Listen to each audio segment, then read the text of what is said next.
João 15:5 na versão a mensagem diz assim: eu sou a videira, vocês são os ramos. Quando vocês estiverem unidos a mim e eu a vocês, num relacionamento íntimo e orgânico, não imaginam a colheita que terão. Separados, vocês não podem produzir. Qualquer um que se separa de mim é um ramo morto, que é apanhado e jogado na fogueira. Mas se vocês estão em mim e as minhas palavras estão em vocês, estejam certos que as suas petições serão atendidas. É dessa maneira que o meu Pai demonstra quem Ele é. 2 pontos. Quando vocês produzem frutos, quando demonstram maturidade como meus discípulos. Alguém pode dizer glória a Deus por isso? Mateus 5,14 diz: vocês são a luz do mundo, não se pode esconder uma cidade construída sobre um monte. E também ninguém acende uma candeia e a coloca debaixo de uma vasilha. Pelo contrário, coloca no lugar apropriado e assim ilumina todos que estão na casa. Assim brilha a luz de vocês diante dos homens, para que vejam as suas boas obras e glorifiquem ao Pai de vocês que está nos céus. Alguém pode dizer glória a Deus por isso? Salmos 2,8: pede-me e eu te darei as nações por herança e os confins da terra como a tua propriedade. Alguém está feliz com Jesus ainda? Diga amém. Deixa eu compartilhar algo com vocês. Acho que eu nunca falei sobre isso. Se eu falei, eu devo ter falado em um momento. Mas eu lembro que eu estou casado há 15 anos. Eu lembro que há uns 13 anos atrás, eu e a gente liderava jovens numa cidade chamada Cabo Frio, no interior do Rio de Janeiro. E a gente gostava de ir com jovens para um monte de oração que tinha lá. E eu lembro de muitas experiências que eu tive com Deus nesse monte. Mas um dia em especial me marcou. Eu lembro que eu estava em prantos, eu estava completamente rendido. E quando eu abri os olhos, eu vi aquela cidade toda iluminada. E eu pedi algo para Deus. Eu só não sabia o tamanho do que eu estava pedindo. Eu falei: Deus, me dá essa geração por herança. Deus, me dá essa geração por herança. Me dá essa geração por herança. Mas eu estava pedindo uma geração de jovens na minha cidade. Eu liderava jovens em Cabo Frio. Eu estava pedindo para que Deus me desse a oportunidade de gerar um avivamento na geração daquela cidade. E naquele dia eu lembro que Deus falou comigo: eu me agradei do teu coração, eu me agradei do que você me pediu. Eu lembro que 3 meses que a gente tinha se mudado para Orlando, era a época do Descende. Eu e a Kezinha, a gente passava muitos perrengues ainda, se adaptando. Quem está aqui no início sabe como que é. Samuca tinha mandado nos grupos perguntando se alguém tinha algum móvel para doar. Todos os nossos móveis foram doados. A gente começou a escolher móvel para casa depois de uns 2 anos morando aqui. Eu lembro que eu comprei um Jeep Liberty que tinha quase 200 mil milhas. E eu alugava para um pintor mexicano. Toda sexta-feira eu ia na IKEA, recebia $150 de aluguel. E aquilo ajudava a compor a renda. Então, durante o Descende, os meus amigos vieram para cá e alugaram carros esportivos, ficaram em bons hotéis. E eles vieram para o Descende. Durante o Descende, eu estava aqui alugando carro para pintor, tentando compor renda e liderando os jovens. Mas naquela semana do Descende, a gente teve na nossa igreja um evento chamado Flame Week. Quantos lembram do Flame Week? Eu lembro que eu estava sentado e eu peguei um cara aleatório no palco. Eu falei: Pai, eu nunca faço isso, mas hoje eu preciso de uma direção clara. E eu queria que você usasse aquela pessoa para falar comigo. Se aquela pessoa falar algo para mim, eu sei que é o Senhor quem está falando. Usa Ele, Pai, para me dar direções. Eu estou tentando entender, eu estou tentando discernir. Está tudo tão confuso. Eu lembro que durante um culto inteiro, ele foi a única pessoa que não pegou o microfone para falar. E aí acaba o culto, aquele homem pega o microfone e eu falo: uau, vai ser agora, ele vai liberar uma palavra, vai mudar a minha vida. E ele pega o microfone e fala: pessoal, daqui a 5 minutos, todo mundo na van, não se atrasem. E ele solta o microfone. Aí eu abaixo minha cabeça e começo a orar. E eu falo: Pai, obrigado, eu sei que o Senhor vai usar alguém para falar comigo. Eu preciso tanto dessa direção, Pai. Eu estou aqui, eu preciso de uma palavra Tua. Enquanto eu estou orando, alguém bate no meu ombro. E aí quando eu olho, era ele. Ele fala: posso orar por você? Eu falei: pelo amor de Deus, você entende inglês? Eu falei: não. Aí ele chamou um tradutor e falou: grava o que eu vou falar. E ele orou por 17 minutos. E uma das palavras que ele liberou foi: Deus está te dando a linguagem para essa geração. Deus está te dando a linguagem para essa geração. Irmão, Uma semana depois um vídeo viraliza e outro. 4 meses depois eu estou na Europa orando por jogadores de futebol e orando por pessoas que eu nunca imaginei, e Deus me usando para curar pessoas. Eu vivi isso, de um jogador na Europa se machucar e o empresário me levar para orar por ele, por cura. 4 meses antes eu estava alugando carro, irmão, para sobreviver. 4 meses depois Deus estava me levando para nações e cumprindo a palavra. E todas as vezes que alguém dava um testemunho, eu lembrava dessa palavra: Deus está te dando a linguagem para essa geração. Deus está te dando a linguagem para essa geração. Deus está te dando a linguagem para essa geração. Por que eu estou falando isso? Porque você pode estar nesse momento como eu estava no monte clamando. Você pode estar nesse momento como eu estava em Orlando, sendo relembrado da promessa. Ou você pode estar nesse momento em que eu estou vivendo o cumprimento dela. Mas independente do momento que você está, eu quero te lembrar que se você estiver plantado em Deus, você e a sua casa florescerão.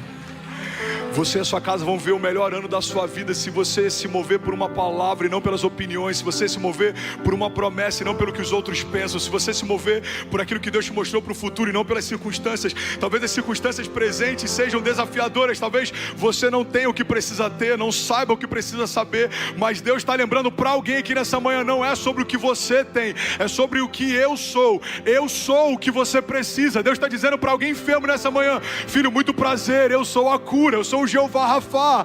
Deus está lembrando para alguém que precisa de provisão, socorro financeiro nessa manhã. Levante suas mãos em nome de Jesus. Eu quero profetizar sobre você. Eu sou o Jeová Jireh, eu sou o Deus da provisão. Deus está lembrando para alguém que está com medo, ansioso, preocupado. Deus está dizendo: eu sou aquele que luta as suas batalhas. Eu sou aquele que vai à frente das suas guerras. Não há nada que eu não possa fazer. Agindo Deus em nosso favor, quem impedirá o seu agir? Se Deus é por nós, quem será contra nós? Eu declaro em nome de Jesus, 2024, pelos olhos da fé, já é o melhor ano da nossa vida, em nome de Jesus. Se você concorda, diga amém. Será que alguém pode dar um brado de liberdade nesse lugar? Será que alguém pode, pelo amor de Deus, fazer barulho? Aleluia, aleluia, aleluia. Tem alguém feliz com Jesus ainda? Diga amém. Pede-me e eu te darei as nações por herança, os confins da terra como a tua propriedade. Eu tenho 5 minutos para finalizar. Amém, vocês são lindos, vocês são incríveis. Mas eu tenho que correr, senão daqui a pouco acaba o meu tempo, a banda sobe e não vai ser legal. Sabe uma coisa interessante sobre os bonsais?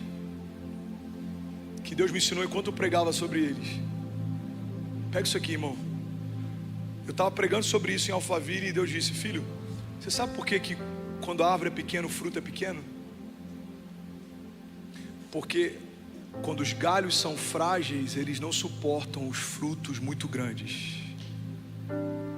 Pega isso aqui, irmão. Tem muita gente questionando a quantidade e o tamanho dos frutos, quando deveria estar se preocupando com a força dos seus galhos. Não reclame daquilo que você não tem estrutura ainda para suportar. Isso não é punição, isso é zelo. Por que a gente não frutifica enquanto não está pronto para frutificar? Porque se você coloca um fruto num tamanho normal, numa árvore que se tornou anã, o fruto vai quebrar o galho.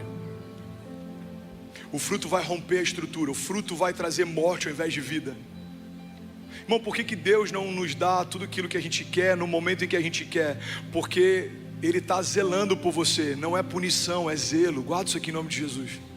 Se Deus tivesse me confiado aquilo que me confiou no tempo presente, há 10 anos atrás, eu teria me perdido ou deslumbrado. Se Deus tivesse me confiando aquilo que Ele vai me confiar nos próximos 10 anos, no tempo presente, talvez eu não saberia lidar com tudo que Ele vai me confiar. Então é por isso que Deus, Ele sempre vai gerar em você uma frutificação proporcional às suas raízes e aos seus galhos. Alguém está comigo aqui? Diga amém. Sabe qual é o problema? É que os frutos podem se tornar um peso para quem não tem estrutura. Fala para quem está do seu lado: os frutos podem se tornar um peso para quem não tem estrutura. Me dá um exemplo, pastor. Já viu aquele cara que sonhava em ter uma família e hoje ele vive reclamando dos desafios que é ter uma família? Cara, não aguento mais a minha esposa. Cara, eu não aguento mais, eu chego em casa, meus filhos choram, eu não consigo dormir, meu filho chora toda noite, ele acorda de madrugada, eu tenho que trocar fralda, eu tenho que dar mamadeira. Cara, eu não aguento mais, os funcionários, toda hora é um problema, é um problema trabalhista, é um problema de algum funcionário me deixando, eu tenho que recomeçar. Eu ensinei a profissão para ele montou um próprio negócio e agora ele saiu e montou a própria empresa. Irmão, não reclame daquilo que um dia chorando você pediu para ter. Só tem problemas na empresa quem é empresário. Só tem problema com os filhos quem é pai. Alguém comigo aqui?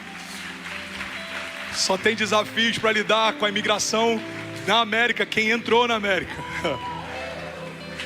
Só tem problemas para gerenciar o desafio que é uma igreja quem lidera uma igreja. Você consegue imaginar? Lá em Alphaville a gente tem 15 mil pessoas por semana. Somos quase 70 funcionários só no nosso staff, no núcleo principal. Batizamos 14 mil pessoas no último batismo. Ficamos quase 3 horas na água. Agora eu posso reclamar que o batismo está demorando demais, ou eu posso me constranger e lembrar que em algum momento eu chorei pedindo para viver algo parecido com isso, mas eu nunca imaginei que eu viveria algo perto disso. Irmão, só tem um problema de ficar 3 horas nas águas batizando quem batiza mais de 1.800 pessoas numa tarde. Alguém comigo aqui? Então guarda isso. Os frutos se tornam um peso para quem não tem estrutura. Você pediu para uma família, lidere ela. Você pediu para uma empresa, governe ela. Você pediu pelo chamado, seja fiel a ele. Você pediu para vir para uma outra nação, enfrente de cabeça erguida os desafios de ser estrangeiro numa terra estranha. Você já pensou se a gente perdesse tudo que a gente reclama? Já imaginou se um dia Deus removesse da nossa história tudo que a gente reclama? Você fala, não aguento mais a minha mulher. Pum, viúvo. Cara, eu não aguento mais esse trabalho, demitido. Não aguento mais essa empresa, falido. Não aguento mais essa igreja, desigrejado. Você já imaginou? Não aguento mais esse cabelo, careca.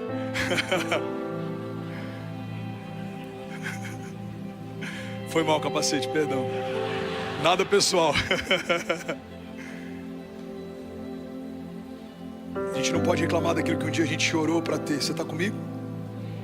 E a última coisa para eu finalizar. Quando eu pedi um bonsai ontem, uma pessoa da produção levou lá em casa. Pastor, fui lá num japonês pegar o bonsai. Eu falei, mano, esquece. Porque lá em Alphaville a gente comprou na Leroy Merlin. Era tão feio que eu falei, se a gente pegasse 2 galhos e enterrasse na terra, era igual. Pensa num bonsai feio.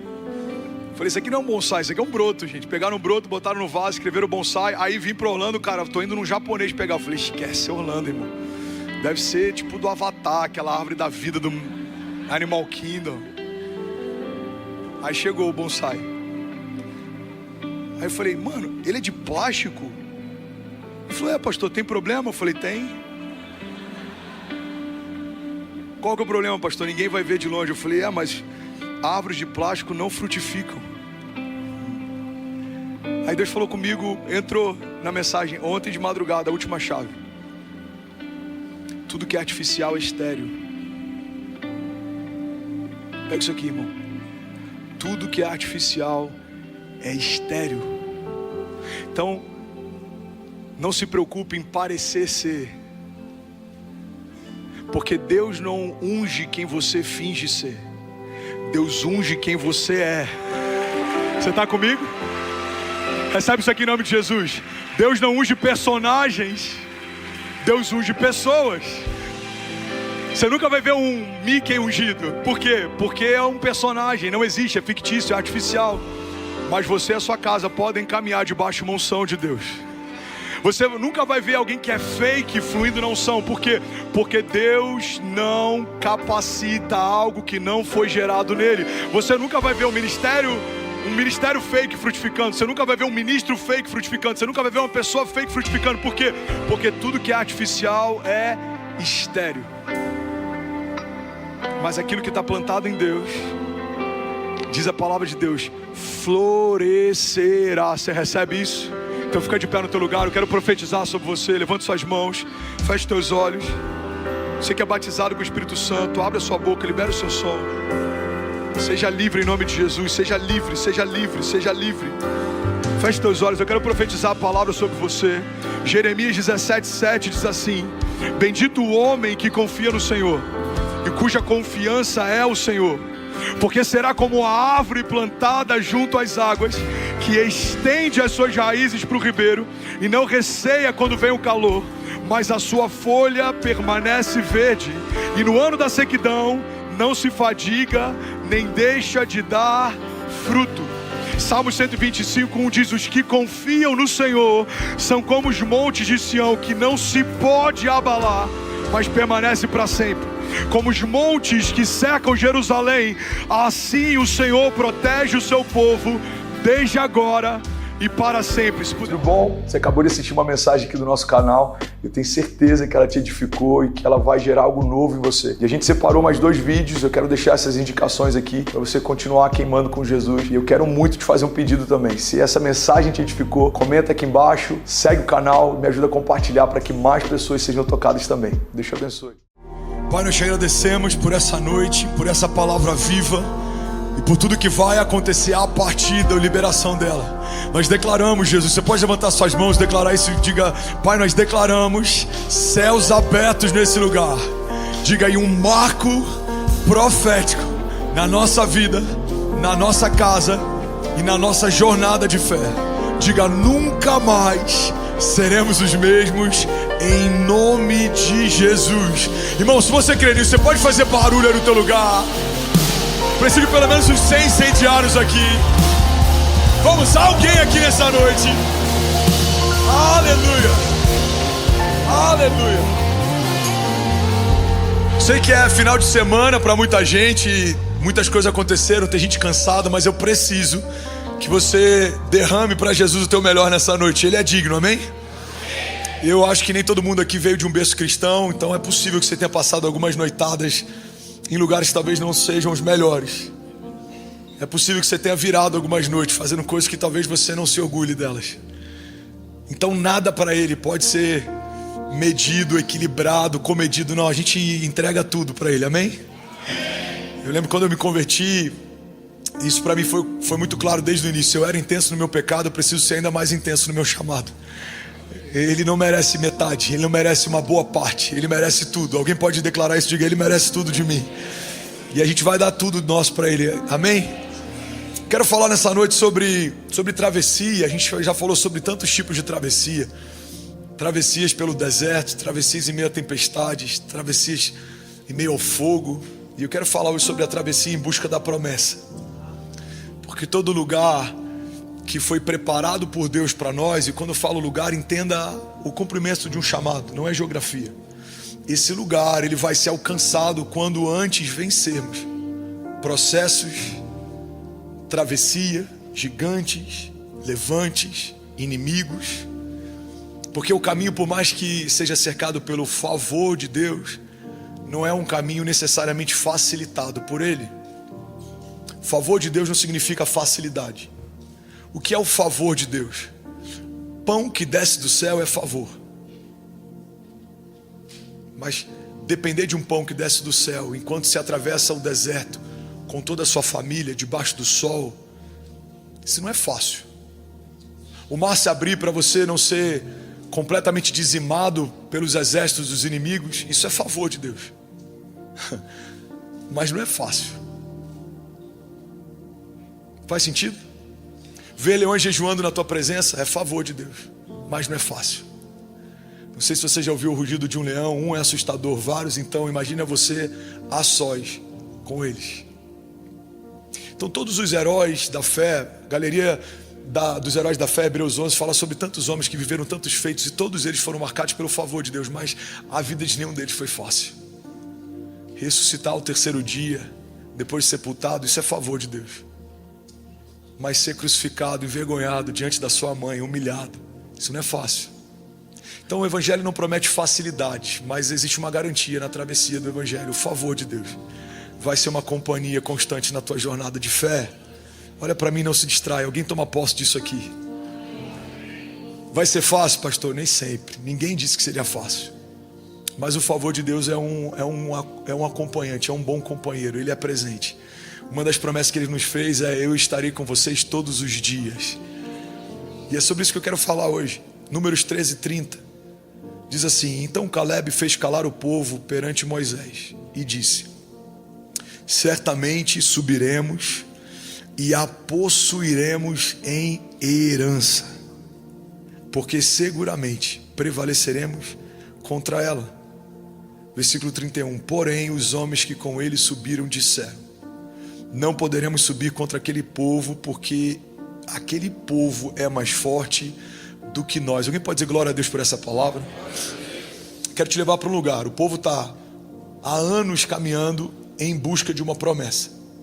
Eles têm a promessa, conhecem o Deus da promessa, viveram livramentos, vivem em favor de Deus, mas agora estão diante da terra prometida e eles têm medo, porque, guarda isso aqui, irmão, você pode viver a vida inteira em busca de uma promessa, mas quando chega a hora de conquistá-la é assustador. Falo isso com propriedade.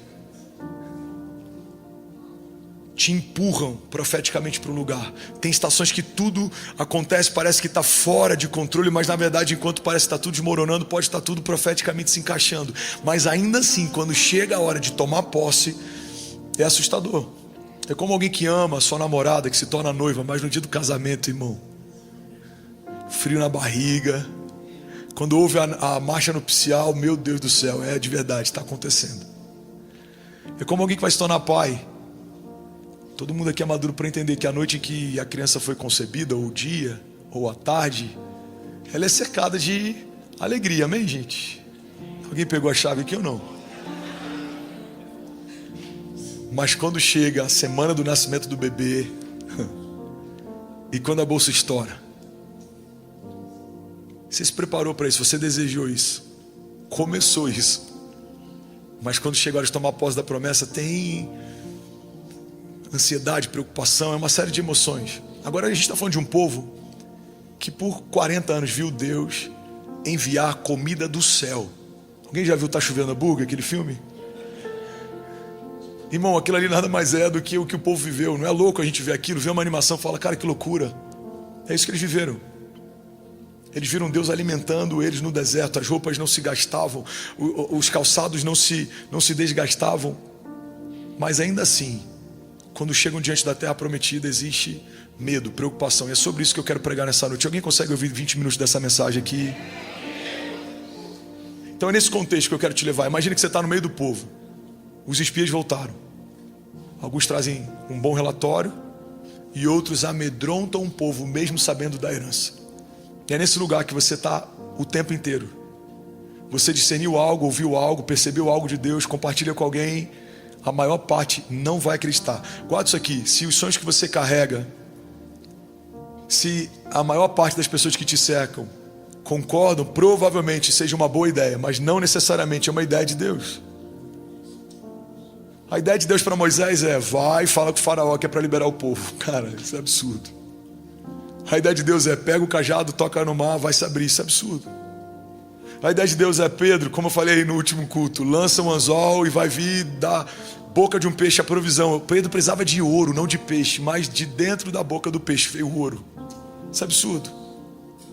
E várias outras vezes que várias outras coisas aconteceram de forma inusitada. Agora, quando todo mundo concorda com algo, você pode, não vou generalizar, mas você pode estar diante de um problema. Pode ser uma boa ideia sua, que não necessariamente o céu aprova. Um grande exemplo disso é Babel. Vários homens reunidos em torno de uma ideia, todos tinham unidade, estavam alinhados e tinham um bom projeto, mas Deus não se agradou do que viu. Agora, Atos 2 fala a respeito de um povo que é muito menor do que o povo que viu Jesus. A Bíblia diz que quando Jesus diga: olha, não saiam, permaneçam até que venha sobre vós, e dias depois, quando Atos 2 acontece, dezenas daquelas pessoas que ouviram Jesus falar desistiram de esperar e foram embora. Irmão, a travessia em busca da promessa é o que separa meninos de homens, mas é o que também testa a nossa convicção, porque quem sabe o que espera, espera, mas quem duvida do que se espera, em algum momento desiste de esperar. Será que de fato é Deus? Será que é de Deus? Será que vai acontecer? E quando esses serais começam a ter acesso à nossa mente, a travessia fica pesada e a gente começa a aceitar como uma boa ideia desistir. Então é nesse lugar que a gente está. Alguns espias trazem uma série de serais, mas alguns homens se lembram da promessa. E fica tão nítido quem confia na promessa e quem começa a duvidar dela. Por quê? Porque as suas escolhas definem aonde está firmada a tua fé. Se a sua escolha é avançaremos, conquistaremos, significa que a sua fé está firmada na promessa. Se a sua escolha é retrocederemos, desistiremos, significa que a tua fé talvez estava firmada só em uma expectativa, mas não numa promessa. Faz sentido? Estou há 15 anos esperando gerar filhos, pastor. Você ainda crê? Ainda creio. Então você está firmado numa promessa. Estou um ano lutando contra essa doença. Você ainda crê? A travessia testa, irmão, nossa motivação e também a nossa fé. Tem coisas que talvez a gente não conquiste, mesmo que a gente morra esperando por elas, mas é melhor morrer esperando do que desistir e não esperar.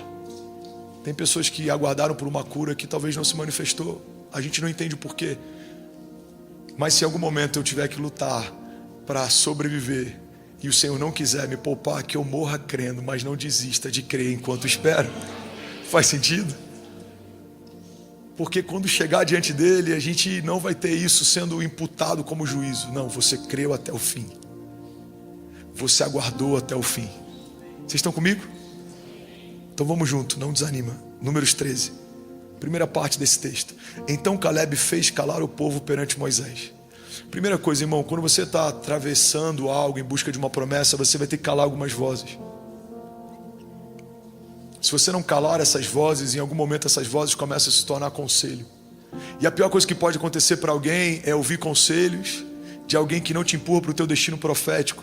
Se Jesus tivesse ouvido o conselho de Pedro, a redenção não teria se manifestado. Pedro aconselha Jesus e é um bom conselho, é um conselho pautado em zelo, é um conselho de alguém que amava Jesus. Ele fala: Jesus, de forma alguma a gente vai permitir que você seja entregue.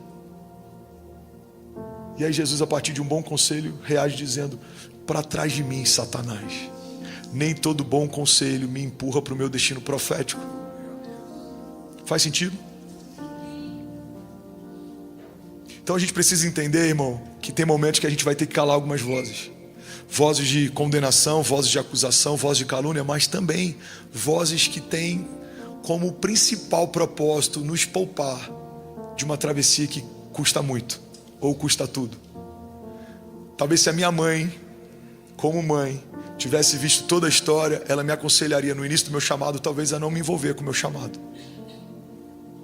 Talvez se eu soubesse todo o destino que o Benício tem pela frente, ou a Cecília ou a Chloe, como pai que ama, tentaria poupá-los de toda a travessia. Por quê? Porque eu não só vi o fim, eu vi o meio. É por isso que muitas vezes Deus te revela parte do fim, mas não te revela nenhuma parte do meio. Porque se soubéssemos toda a travessia, abortaríamos muitas promessas. A Bíblia diz que quando Deus fala com Abraão, o convite dele é: sai do lugar que você está e vai para o lugar que eu te mostrarei. O lugar novo não é revelado, mas o lugar que não é mais para estar, é claro, não é mais aí, não é o teu lugar, não é a tua geografia, sai da tua parentela. Então Abraão não sabe o que vem no meio do caminho, mas Abraão foi chamado para ser pai de multidões. No meio do caminho tem deserto, no meio do caminho tem gigantes, tem inimigos, no meio do caminho tem provação, no meio do caminho tem um filho, fruto de uma precipitação, mas no meio do caminho também tem um filho gerado de uma promessa.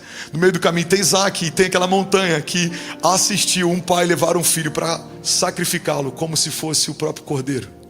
Uma montanha testemunhou a fidelidade de um homem que clamou por anos para ter algo e que quando Deus pediu não hesitou em entregar. Então o meio do caminho de Abraão tem muitas coisas. O final do caminho é pai da fé, mas o meio do caminho é assustador se a gente soubesse antes de começar a caminhar. Então, irmão, guarda isso aqui. Muitas vezes você vai ter a revelação de duas partes, como começa e, se você for fiel até o fim, como termina. Mas você não tem ideia do que você vai ter que enfrentar no meio do caminho. Pedro encontra Jesus, as redes vazias, ele está frustrado, ele fala para lançar as redes, ele lança, as redes quase se rasgam, os barcos quase afundam. Aquele é o primeiro momento, é o ato 1 de uma história extraordinária de um apostolado. Qual que é o final da história? uma igreja primitiva, o apóstolo de Cristo de algo novo, alguém que está como um fundamento de uma nova aliança, alguém que vai ver enfermos sendo curados à distância da sua sombra. Mas o que vem no meio do caminho? Ele é aquele que vai negar Jesus 3 vezes. Ele é aquele que vai sumir no meio do cenário da crucificação, porque tem medo de viver o que Jesus estava vivendo. Então entenda, somos em vários momentos da nossa história como Pedro que ainda pesca e as redes estão vazias. Somos em vários momentos da nossa história como Pedro que caminha e a nossa sombra cura. Mas também somos em vários momentos da nossa história o Pedro que nega, o Pedro que foge, o Pedro que tem medo. Faz sentido? Então a primeira parte que me chama a atenção nesse texto é: então Caleb fez calar o povo perante Moisés. Fala comigo, eu preciso calar as vozes que não são a voz de Deus. Diga: toda voz que não é a voz de Deus não tem espaço na minha jornada. E aí vem a segunda parte, ele diz assim: certamente subiremos e possuiremos em herança. Irmão, aqui tem um homem que tem certeza do que vai viver, porque tem confiança em quem prometeu. Tem 2 chaves aqui. Ele diz: possuiremos em herança. Ele diz certamente, ou seja, é certo, não tem dúvida, não tem margem, não tem erro, não tem como. Se Deus prometeu, Ele é fiel para cumprir o que prometeu. A Bíblia diz que Ele é poderoso para fazer infinitamente mais do que tudo que pedimos ou pensamos. Então, primeira coisa, eu tenho certeza no caráter de Deus, logo eu tenho certeza na promessa que é fruto do caráter dele. Vocês estão comigo aqui, gente? Alguém comigo aqui? Eu sei que a sua alma está refrigerada por conta do momento de louvor que a gente teve, mas eu preciso que você não se distraia. Não olha para quem está do lado, para a produção, para a câmera. Tem uma palavra aqui que pode liberar o teu destino profético, pode mudar a tua história hoje, amém? Então, quando eu conheço o caráter, eu sei o que esperar. Eu sei o que esperar da Kezinha. Se eu prometer que vou chegar no horário e chegar outro, eu sei o que esperar. 17 casado, irmão, 19 junto. Eu sei o que esperar da Cécia, se eu fizer algo que ela quer que eu faça, ou se eu não der o que ela quer que eu dê. Agora, quando conhecemos o caráter de Deus, sabemos o que esperar desse Deus. E se é Ele quem prometeu, sabemos o que esperar dessa promessa. Vai acontecer. Amém? Então ele está dizendo, Caleb está dizendo: olha, certamente possuiremos. Por quê? Porque somos fortes? Não, estamos enfraquecidos, cansados. O nosso número é muito menor do que o número que começou a travessia. Os nossos inimigos são maiores, eles são mais fortes, estão empoderados, fortificados. Mas por que ele tem certeza? Porque a garantia dele não é a circunstância facilitada, mas é o favor do Deus que prometeu. Não é sobre a facilidade, irmão, é sobre o favor de quem te chamou. Não era fácil. Gideão com 300 venceu vários exércitos. Ele começou com 30 mil. Deus disse: tem gente demais. Senhor, mas vai ser mais fácil com 30 mil do que com 300. Sim, vai ser mais fácil, mas o meu favor opera nos 300, não nos 30 mil. Porque quando um número te garante, não sou eu mais quem te garante. Mas quando nenhum número te garante, eu começo a ser sua garantia. Faz sentido? E aí ele fala: certamente subiremos e possuiremos em herança. O que é herança?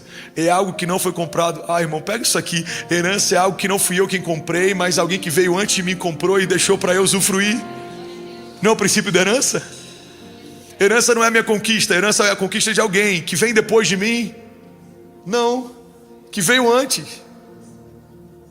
O Benício não pode estabelecer uma herança para o André, mas o André e a Kézia podem estabelecer uma herança para o Benício, porque é o pai que deixa herança para o filho.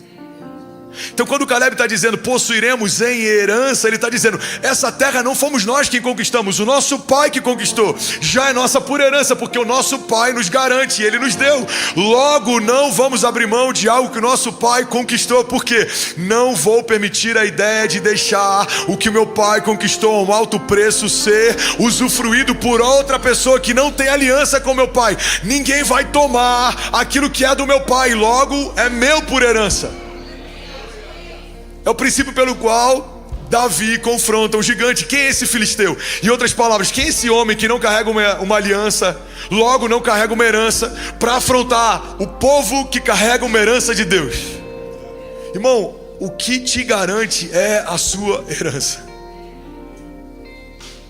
Não tem nada que te garanta no meio de um campo de batalha a não ser a tua herança. Faz sentido? Então Caleb está dizendo, cara, tem tantos princípios. Eu ficaria horas meditando nesse texto. Daria para a gente fazer uma série expositiva só a partir desse texto. Porque aqui vemos um homem remando contra a maré, indo contra as vozes, crendo a despeito das circunstâncias, confrontando os espias que trazem desânimo, militando contra os ladrões de alegria e trazendo a memória do povo que traz esperança. Por quê? Porque foi Deus quem prometeu. Caleb dá uma aula aqui de fé e de confiança na promessa. Esse é o tipo de fé que sustenta a promessa. A fé que sustenta a promessa é unicamente uma fé pautada no conhecimento do caráter de quem prometeu. Por que a sua fé está bem firmada? Porque eu conheço o caráter de quem fez a promessa. No cartório alguém está dizendo, eu garanto que foi ele quem assinou. Dependendo do nível do contrato, você precisa ter um reconhecimento presencial. Você tem que estar lá porque alguém olha e ele vai falar, olha, eu chancelo, garanto, ele estava aqui quando assinou esse documento. Quem estava lá quando a sua promessa foi assinada?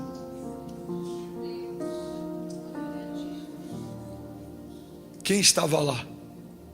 O Pai estabeleceu uma promessa.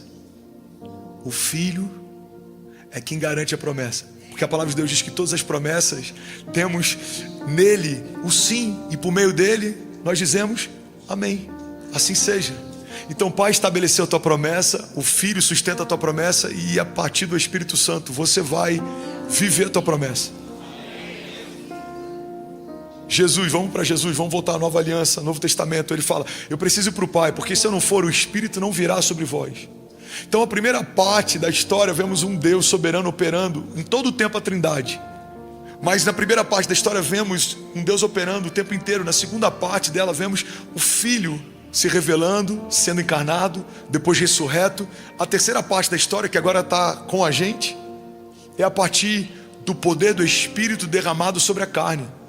Agora é o Espírito que opera em nós. Por isso que Paulo diz, o mistério que esteve oculto por épocas e gerações, agora eu posso dar a vocês o conhecimento. E esse mistério é Cristo em vós, a esperança da glória. Nascemos em Cristo e fomos revestidos do Espírito. Então o Pai, o Filho e o Espírito Santo estão atestando, fomos nós quem fizemos a promessa. Nós sustentamos ela, nós vamos cumpri-la. Se você crer e não duvidar, se você permanecer e não retroceder, se você olhar para frente e não para o lado. Alguém está tomando posse disso aqui? Diga amém. Certamente subiremos e possuiremos a herança. Porque agora vem mais uma palavra de alguém firmado numa confiança absoluta. Porque seguramente prevaleceremos contra eles. Caleb, os gigantes são muitos. Seguramente. Se ele tivesse nascido numa época um pouco mais próxima da nossa, eu tenho certeza que ele falaria, irmão, esquece. Mas Caleb, esquece. Já aconteceu. Foi Deus quem prometeu. Ele não é homem para mentir, nem filho do homem para se arrepender. Deus não vai gerar em nós uma expectativa que não tem o intuito de cumprir. Faz sentido? Ele fala, certamente, seguramente prevaleceremos contra eles. Versículo 31. Porque os homens que com ele subiram disseram, não poderemos subir contra aquele povo, porque ele é mais forte do que nós. Irmão, eles se sentiam mais fracos do que os povos que estavam lá. E de fato eram. E esse é um desafio. Pega isso aqui, porque isso aqui pode mudar a vida de alguém. Todas as vezes que eu olho para a promessa que foi feita e tento procurar em mim algo que justifique a minha esperança no cumprimento da promessa, eu vou fracassar, porque não tem nada em você que justifique o que Deus vai fazer. Então ele olha para os povos, olham para eles, eles falam, cara, a gente é maluco, não dá. Olha o que a palavra de Deus diz. Você está comigo? Números 13, 33. Éramos aos nossos olhos como gafanhotos, e assim nós também éramos aos olhos deles. A mesma Bíblia diz que assim como você pensa, você é. Então, irmão, quando eu paro para olhar o meu reflexo, o futuro se torna assustador. Moisés, liberta o povo. Ele era de fala pesada. Eu falo mal, Deus. Você quer que eu convença? Não, não é por convencimento. Você pode até gaguejar, você pode não falar, mas quando abrir a boca, sou eu quem falo por você. Davi vai contra aquele gigante. Não tem relatos de Davi fraquejando, mas vamos imaginar que em algum momento isso tivesse acontecido. Senhor, será que é algo da minha cabeça ou é para eu ir contra? Porque olha o meu tamanho, olha o dele. Não é sobre o teu tamanho ou sobre o dele, é sobre o Deus que você serve, sobre o temor com que você vai. Qual que é a chave da força de Davi? O temor do Senhor. Salmos diz que feliz é o homem que teme ao Senhor, será feliz e próspero em tudo o que fizer. O temor do Senhor é a chave de Caleb. O temor do Senhor é a chave de Davi. O temor do Senhor é a chave de José. O temor do Senhor é a chave de Jesus. Pai, se possível for, afasta de mim esse cálice. Todavia, seja feita a tua vontade, não a minha. O que Jesus está dizendo? O temor do Senhor me consome. O meu desejo é abortar isso aqui, mas seja feita a tua vontade, não a minha. O temor do Senhor é o que te sustenta. Alguém aqui, o temor do Senhor é o que te garante. Então sempre que você olhar para você procurando uma justificativa, você vai se frustrar, mas o temor do Senhor, Salmos 27:1, o Senhor é a minha luz e a minha salvação, de quem terei temor? O Senhor é o meu forte refúgio, de quem terei medo? Salmos 34:4, alguém toma posse dessa palavra? Busquei o Senhor e Ele me respondeu, livrou-me de todos os meus medos, porque os que olham para Ele estão radiantes de alegria, e os seus rostos jamais mostrarão decepção. Tem alguém radiante de alegria diante dos gigantes aqui nessa noite? Você pode fazer barulho. Aleluia. Agora deixa eu te levar para um lugar. Isso aqui é loucura, tá? Os homens estão diante da promessa e têm medo, e os inimigos do outro lado também. Irmão, isso aqui é uma chave. Pastor, eu estou com medo. Eu sei, eu também tenho. Mas os seus inimigos têm mais do que você. Por que Jezabel se levanta? Porque ela tem medo de uma voz profética posicionada. Meu Deus. Por que Saul se levanta? Ele era o rei, o trono está com ele.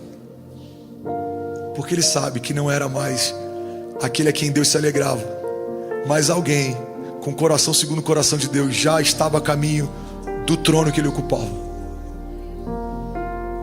Por que os irmãos de José têm medo? Ele é um menino, ele é um moleque.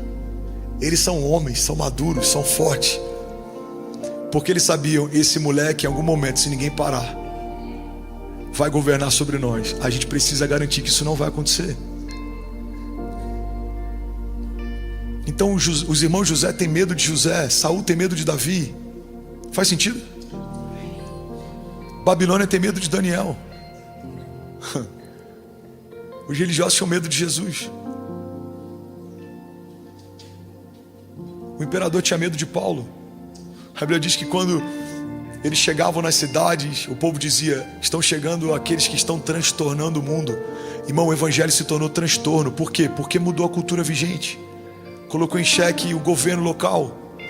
Eles eram uma ameaça a um sistema estabelecido. Todas as vezes que algo se estabelece e ameaça um sistema, o sistema vai destruí-lo, para que ele não destrua o sistema. Quantas vezes a gente viu, por exemplo, na política, uma voz se levanta. A gente viu agora, acho que 2 ou 3 pessoas nesse ano foram assassinadas, porque era uma voz de um cenário político, e foram assassinados de forma encomendada pela oposição. Por quê? Porque hoje ele é só candidato, mas se ele assume o governo, esse cara pode mudar a história. Faz sentido? Então entenda, os seus inimigos têm mais medo de você do que você tem medo deles. Por quê? Porque eles já viram o final da história, você só conhece uma parte dela. Irmão, pega isso aqui. É muito comum, talvez mais comum do que você imagina. Quem te vê, quem me vê, consegue ver o potencial que a gente carrega. A gente não consegue, porque a gente tem uma limitação quando olha para nós mesmos. Então eles olham e falam, meu irmão, se não parar isso daí, eu já vi no que vai dar. José talvez ache que a parte mais incrível dele é uma capa colorida que ganhou do pai. Os irmãos sabem que a parte mais incrível dele é que eles sonham que os irmãos não sonham. A Bíblia diz que quando ele compartilha o sonho, passam a odiá-lo ainda mais. Por que já havia animosidade? Porque ele tinha uma capa colorida. Mas isso não foi motivo para ninguém matá-lo, escravizá-lo ou vendê-lo. Mas quando eles perceberam que José sonhava e eles não, quando Saul percebe que Davi tem cheiro de unção de rei e ele não mais, Icabode, a glória de Deus se foi. E quando o Icabode se manifesta, o que vai ser percebido? O cabode, o peso da glória,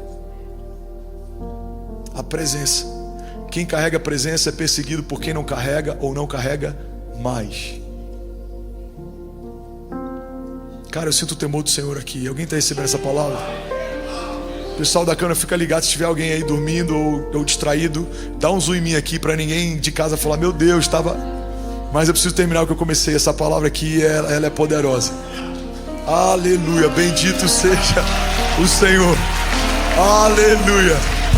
Eu sinto o temor do Senhor aqui. Aleluia.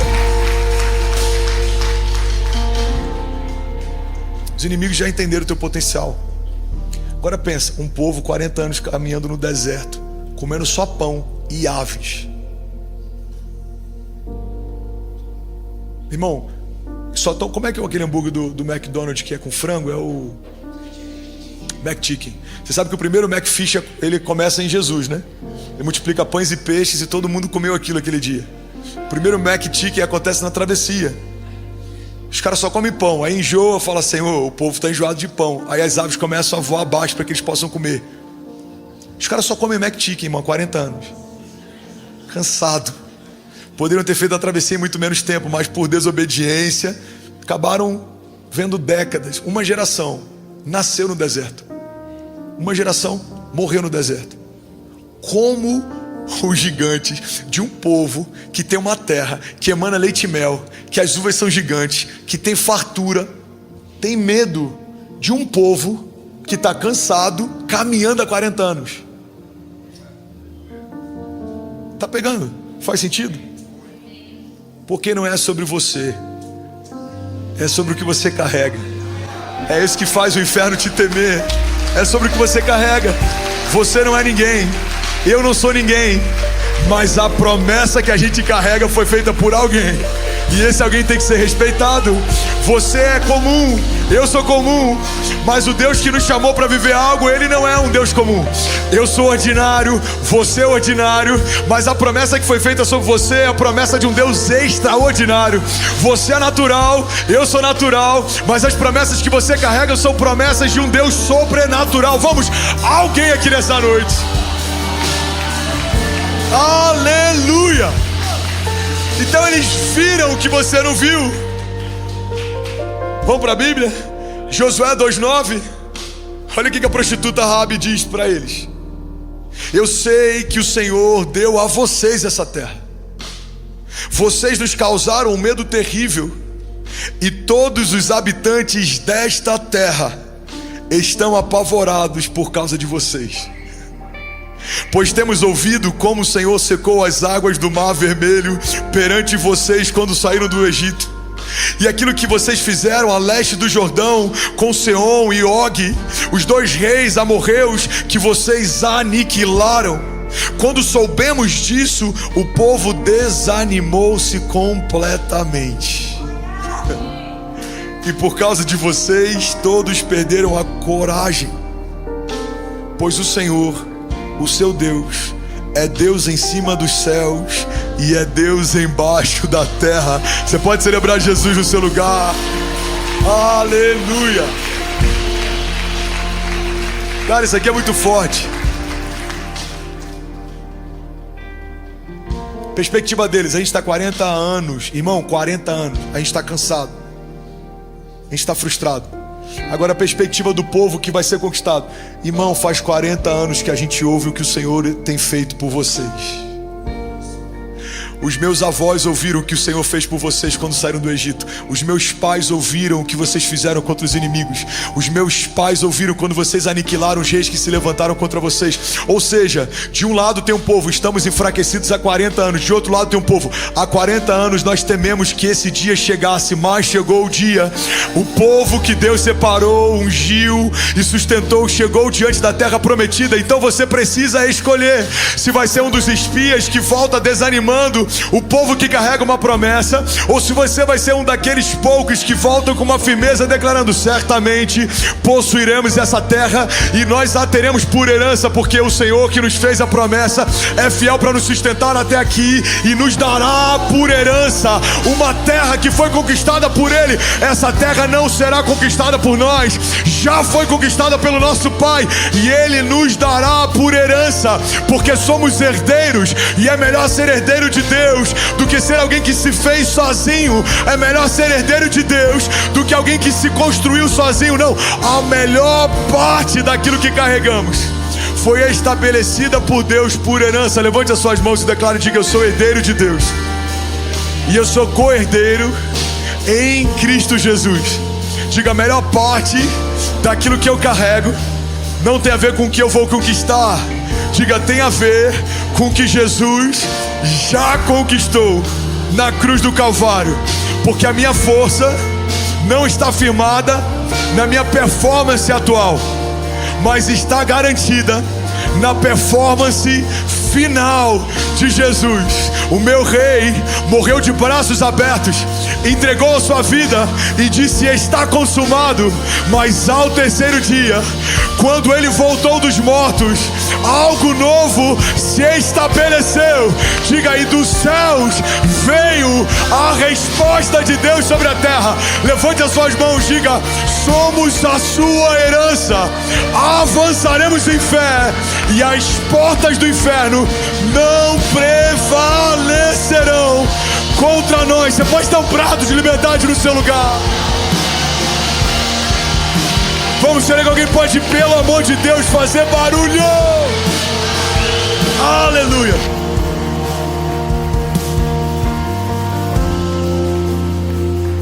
Aleluia. Alguém pode celebrar Jesus mais forte? Aleluia. 2 Coríntios 1:20, eu vou terminar. Alguém recebeu algo de Deus aqui nessa noite? 2 Coríntios diz assim: pois quantas forem as promessas feitas por Deus, tantas tem em Cristo o sim. Por isso, por meio dele, diremos amém. O amém é pronunciado por nós para a glória de Deus. Ora, é Deus que faz que nós e vocês permaneçamos firmes em Cristo, porque Ele nos ungiu, nos selou como a sua propriedade e pôs o seu Espírito em nossos corações como a garantia do que está por vir. Alguém pode celebrar essa palavra e dizer glória a Deus por isso? 2 Coríntios está dizendo: o Espírito que habita em você é a garantia do que está por vir. Cara, que dó de ter que pregar isso rápido, mas alguém está pegando isso aqui? O Espírito que foi colocado em vocês é a garantia do que está por vir. Qual que é a tua garantia, Fernandes? O Espírito que foi depositado em mim. Qual que é a tua garantia? O Espírito que foi depositado em você. Pastor, mas eu estou me sentindo tão fraco, irmão. Talvez eu seja o homem mais fraco dessa sala hoje. Diante de Deus eu te falo, eu sou o homem mais fraco dessa sala.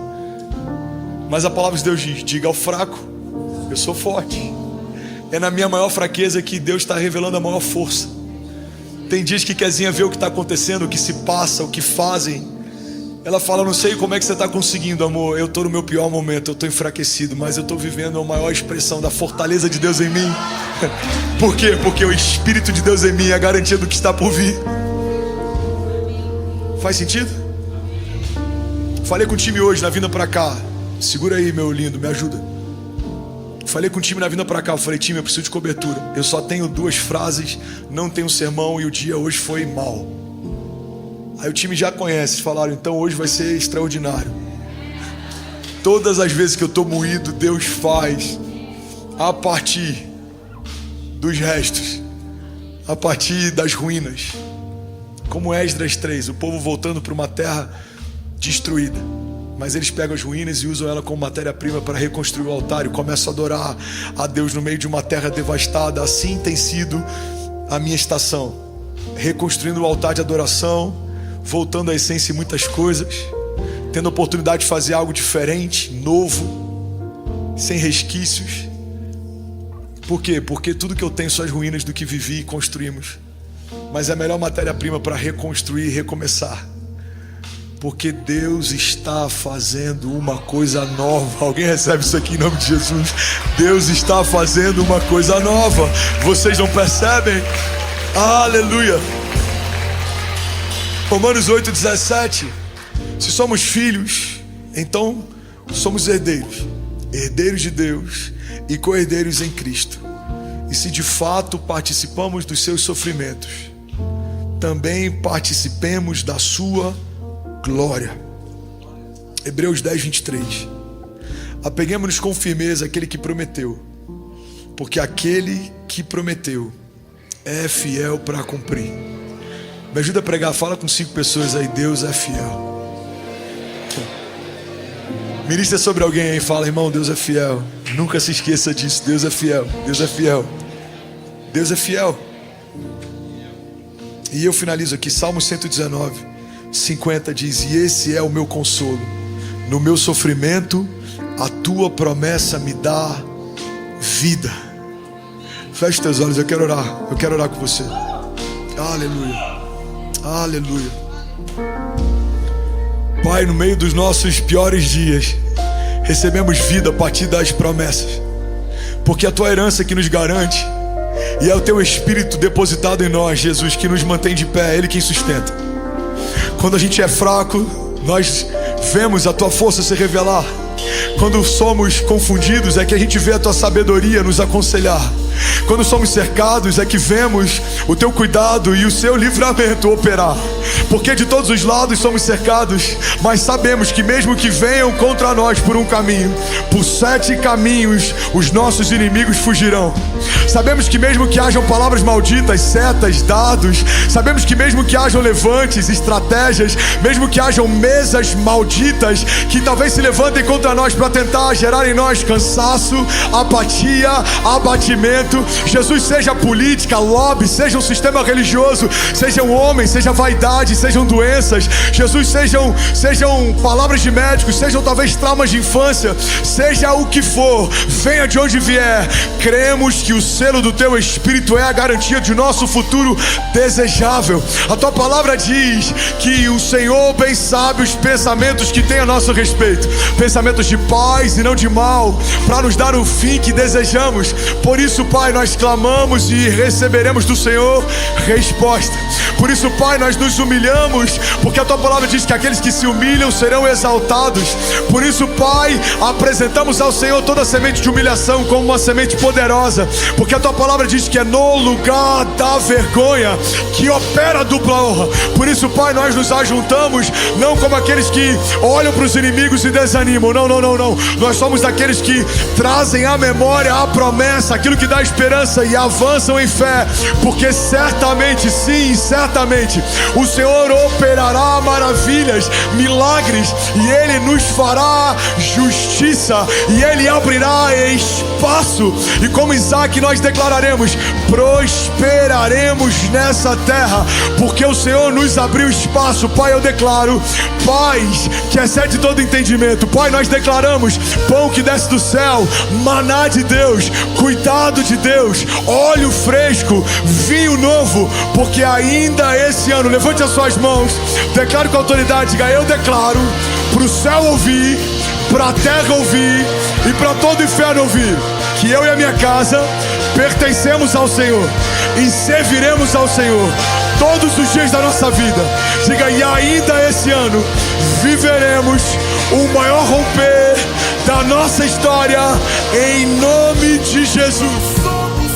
Você acabou de assistir uma mensagem aqui do nosso canal. Eu tenho certeza que ela te edificou e que ela vai gerar algo novo em você. E a gente separou mais 2 vídeos. Eu quero deixar essas indicações aqui para você continuar queimando com Jesus. E eu quero muito te fazer um pedido também. Se essa mensagem te edificou, comenta aqui embaixo, segue o canal, me ajuda a compartilhar para que mais pessoas sejam tocadas também. Deus te abençoe. O Salmo 121 diz assim: levanto os meus olhos para os montes e pergunto: de onde vem o meu socorro? O meu socorro vem do Senhor, que fez os céus e a terra. Ele não permitirá que você tropece, o seu protetor se manterá alerta. Sim, o protetor de Israel não dormirá, ele está sempre alerta. O Senhor é o seu protetor como sombra que o protege, e Ele está à sua direita. De dia o sol não o ferirá, nem a lua de noite. O Senhor o protegerá de todo mal e protegerá a sua vida. O Senhor protegerá a sua saída e a sua chegada, desde agora e para sempre. Alguém pode dizer glória a Deus por isso? Primeira coisa que eu quero compartilhar é que Salmo 121 é um salmo de peregrinação. Davi está indo em direção a Jerusalém, e ao longo da jornada dele, ele está compondo um salmo que fala a respeito da proteção de Deus no meio do caminho. Como que esse salmo se aplica na minha história? Olha para mim, irmão. Você não está indo para Jerusalém essa semana, você não está numa peregrinação nesse mês, mas esse salmo, ele aponta sobre realidades de Deus, sobre toda a nossa jornada de fé. Quando a gente entende que do dia que a gente nasce até o nosso último sopro, a gente está numa jornada, a gente entende que esse salmo é um salmo que precisa nos acompanhar durante a nossa trajetória. Existem aqui realidades, princípios, chaves, liberações, garantias, promessas que vão te ajudar no dia mal, que vão te sustentar na tua jornada, que vão te guiar no meio das tuas lutas, que vão te proteger em meio a algumas retaliações. E é sobre isso que a gente vai falar nessa manhã. Então eu vou pegando versículo a versículo em 30 minutos. Eu queria te convidar a não se desconectar. Eu vou ter que pregar na velocidade 2 do WhatsApp, mas vai ficar tudo bem. Você está comigo? Diga amém. Os primeiros 2 versículos, eles falam o seguinte: elevo meus olhos aos montes. De onde virá o meu socorro? O meu socorro vem do Senhor, que fez os céus e a terra.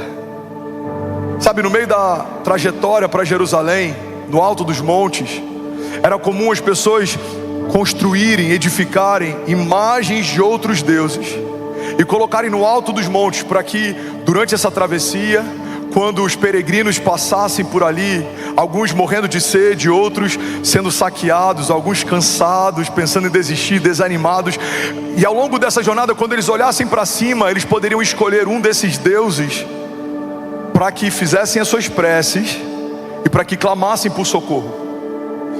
O primeiro princípio que esse salmo estabelece é que quando Davi procura em Deus um socorro, não é por falta de opção. Ele tinha outras opções, mas ele decidiu ancorar toda a sua expectativa em um nome, em uma pessoa, em um Deus. A gente pega a cultura da época, era comum muitos deuses pagãos, as pessoas procuravam qualquer coisa natural para colocar a sua expectativa sobrenatural. A gente vê, por exemplo, Moisés, ele está subindo para ter um tempo com Deus, e quando ele desce do monte, os homens pegaram ouros que tinham e confeccionaram para si um Deus, segundo a imagem de um boi, de um touro. Em alguns momentos usavam ovelhas como Deus, usavam animais como deuses. Mas para a gente é muito gritante a ideia de alguém pegar um animal e ancorar toda a sua expectativa em algo natural. Mas é exatamente isso que a gente tem feito muitas vezes. Alguém faz uma promessa, um homem, um político, um empresário, alguém nos promete algo, um contrato, um negócio, um amigo, e a gente ancora toda a nossa expectativa sobrenatural em algo natural. Colocamos a âncora da nossa alma em algo que é volúvel, flexível, líquido. Billy Graham, ele dizia que a causa da nossa ansiedade muitas vezes é colocarmos a nossa expectativa em qualquer coisa menor do que Deus. Se a tua expectativa está num contrato, o contrato vai consumir você até que seja assinado, depois ele te consome até que seja pago, e depois o próximo contrato vai te consumir até que venha o próximo. Se uma expectativa na promessa de alguém, numa porta, em algo que alguém te prometeu é o que te consome, você vai viver ansioso. Mas o salmista, ele está dizendo, entre todas as opções de socorro, eu elevo meus olhos aos montes, de onde virá o meu socorro? E ele afirma, o meu socorro vem do Senhor, que fez os céus e a terra. Em outra passagem, a Bíblia fala algo que eu amo, ele diz, alguns confiam em carros, outros confiam em cavalos, mas nós confiamos no Deus da nossa salvação. Alguém comigo aqui, pelo amor de Deus, diga amém. Então o primeiro princípio que esse salmo estabelece é que quando você olhar para o alto dos montes, muitas opções de socorro vão se apresentar, mas você precisa lembrar para a tua alma que o teu socorro vem de uma pessoa, se chama Jesus, autor e consumador da nossa fé. Levante suas mãos. Ele é o nosso refúgio, Ele é o nosso socorro, Ele é a fonte, Ele é a provisão, Ele é a esperança, Ele é o libertador, Ele é o princípio e o fim, Ele é o alfa e o ômega, Ele estava no princípio, fez todas as coisas com Deus. Ele estava quando você foi gerado, te conhece pelo nome. Ele estava na cruz do Calvário, Ele se entregou por você. Ele estava no dia em que você reconheceu Ele como Salvador da tua alma. Ele está com você todos os dias, Ele não te abandona. Você não está sozinho, Ele não desistiu de você. Então quando o dia mau chegar, você vai fechar os seus olhos, você vai lembrar de onde vem o teu socorro. O teu socorro vem do Senhor, que fez os céus e a terra. Você não está sozinho. Você pode declarar isso nessa manhã? Diga: eu sei. Diga que Deus é por nós. Quem será contra nós? Versículo 2, o salmista ele afirma: o meu socorro está no Senhor. Mas ele não para por aí. Ele fala algo a respeito da pessoa de Deus, que a gente precisa entender que não é redundância de Davi, mas é um princípio, é uma chave poderosa que esse versículo carrega. Ele diz: o meu socorro está no Senhor, que fez os céus e a terra. Fala comigo: Deus fez os céus e a terra. Irmão, olha para mim, pega isso aqui. Toda pessoa que cria algo tem autoridade e governo sobre aquilo que criou. Então, Eduardo, quando Steve Jobs fez o iPhone, por exemplo, ele não pegou o primeiro protótipo de iPhone e perguntou para o iPhone o que o iPhone queria ser.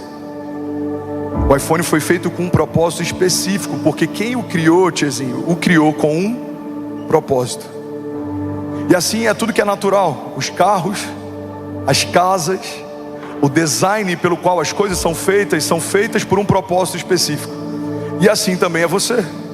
Quando Deus te fez, Ele fez com um propósito. O teu propósito antecede a tua existência. O design que você carrega, a sua característica, a personalidade, a sua zona de graça, os seus talentos, o seu dom, Deus colocou por um propósito. Você fala demais por um propósito. Talvez você é introspectivo, isso tem um propósito também. Você sonha grande demais, sonhadores foram gerados pelo próprio Deus. Você sempre sustenta a visão de alguém que está sonhando, isso faz parte do teu propósito também. Alguns receberam ministérios de ajuda, outros receberam esse chamado para liderar. Alguns são pioneiros, vanguardistas, abrem mercados, estabelecem o que não existem. Outros são aqueles que sustentam a visão de alguém, eles operacionalizam aquilo que alguém está visionando, são executivos. Alguns são construtores, outros são intercessores, outros são ajudadores, outros são cooperadores. A multiforme graça de Deus deu para alguns unção para profetizar, para outros unção para ensinar, para outros para pastorear, para outros para evangelizar.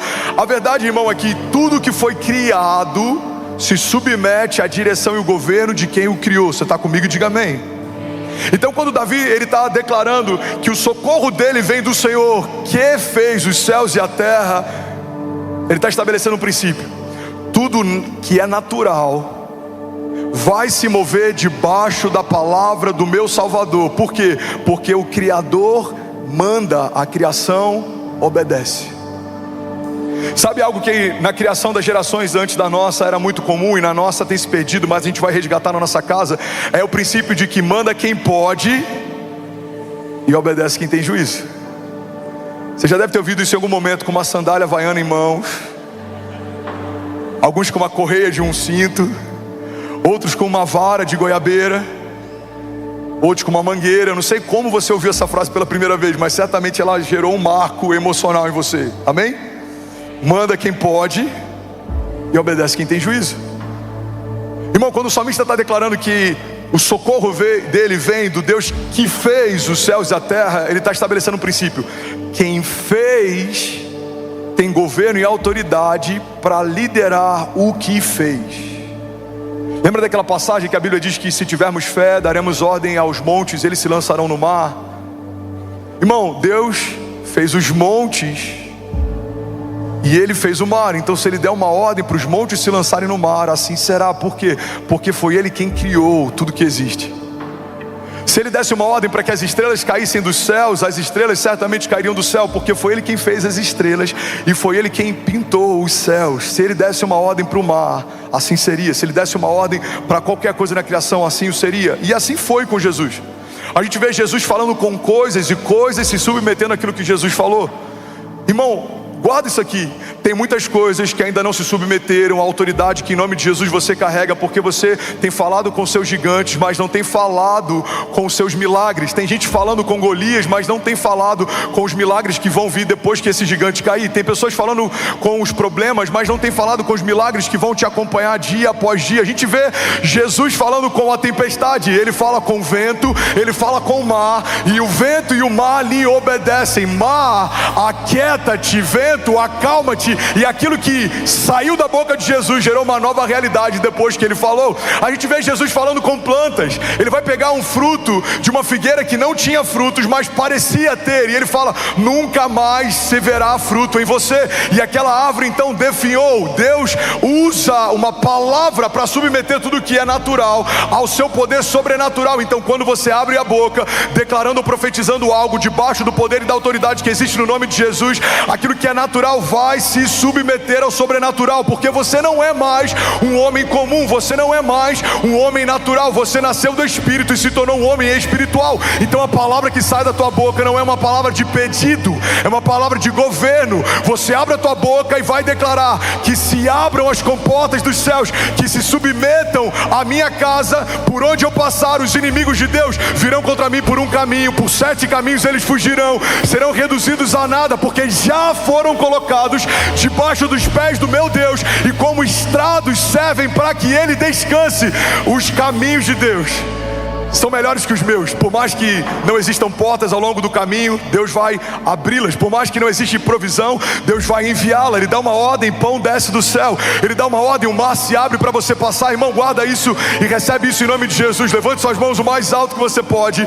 Tudo que é natural se submete a um Deus sobrenatural. Os seus inimigos, os levantes, os problemas, os desafios, as batalhas emocionais, tudo isso se submete às mãos do poderoso eu sou. Ele diz: haja, e o que não existia passa a existir. Ele diz: abra, e a porta que não conseguia se abrir, abre e ninguém mais pode fechar. Ele diz que se feche, e as portas que se fecharam, ninguém mais pode abrir. Ele diz: Lázaro, vem para fora. E um corpo que fedia algumas horas antes, agora está caminhando pelas ruas da cidade como testemunho vivo. Ele diz: vale de ossos secos, voltem a viver. E os vales de ossos secos se tornam um exército poderoso.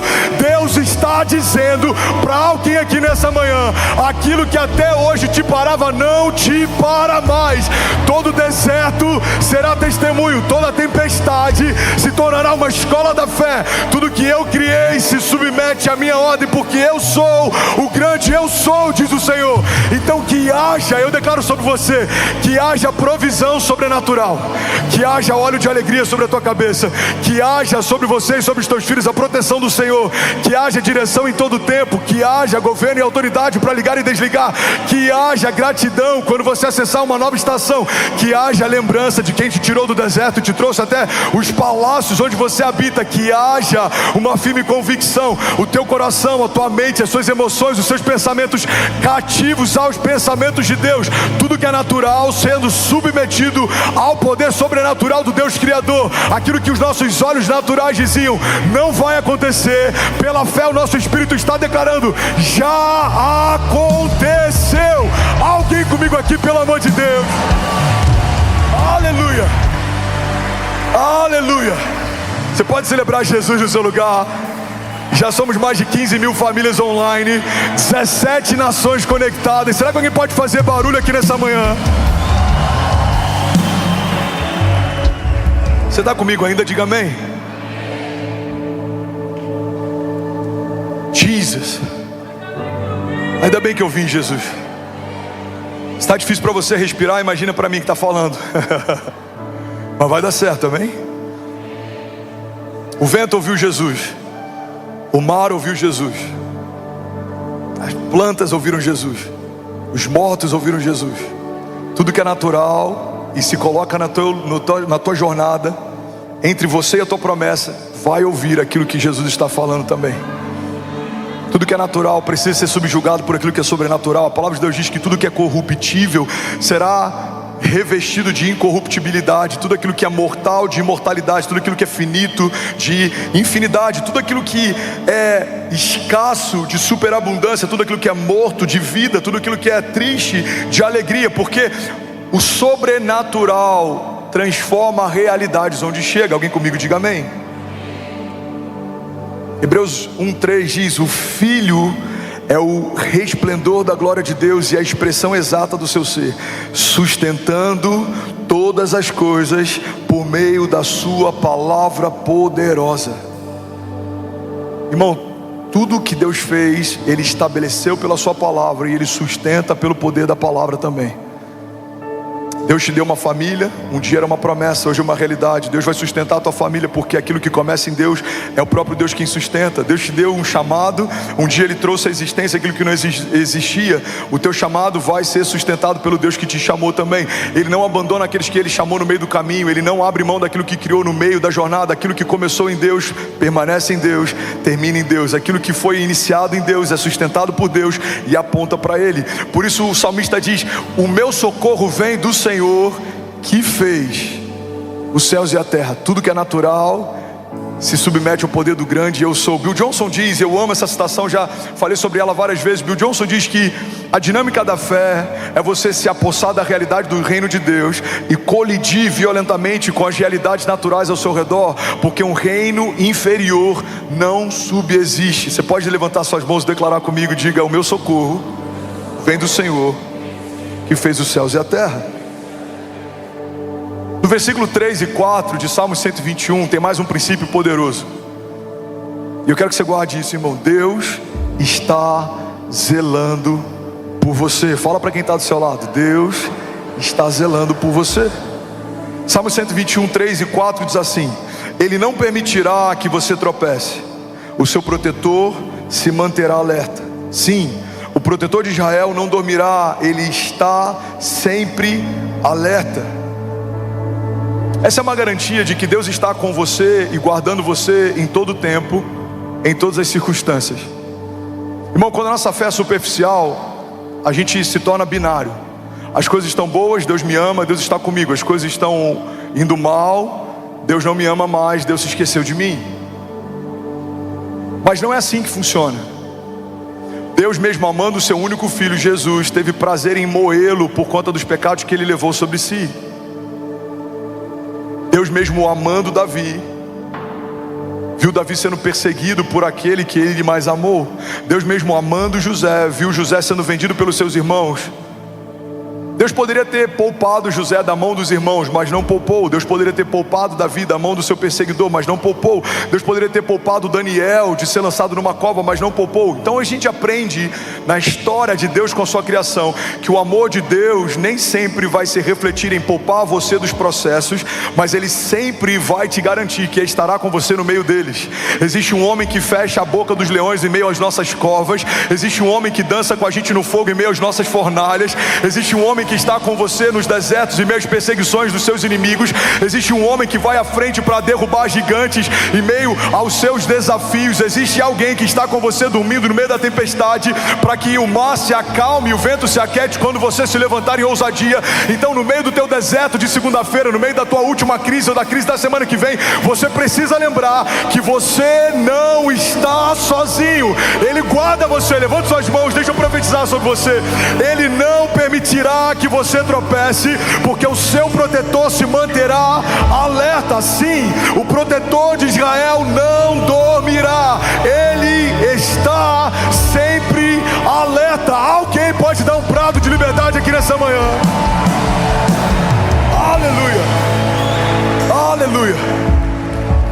Eu não sei se você lembra, irmão, de uma crônica que fala sobre pegadas na areia. Essa crônica eu li alguns anos atrás. Eu acho que eu não era nem convertido ainda, mas ela me marcou demais, porque a verdade que está nesse salmo é a essência dessa crônica. Essa crônica diz que um homem, um dia ele está enfrentando uma crise e ele começa a questionar a Deus por que Deus o abandonou. E ele faz uma oração sincera. Ele fala: Pai, quando eu estava bem, eu olhava para o lado e eu sempre via suas pegadas na areia. Quando as coisas iam bem, quando eu estava fluindo, quando eu estava prosperando, quando as portas estavam abertas, eu sempre caminhava e eu via suas pegadas do meu lado. Mas agora, no meu pior momento, na minha maior crise, o Senhor me abandonou. Eu olho para o lado e eu só vejo as minhas pegadas na areia.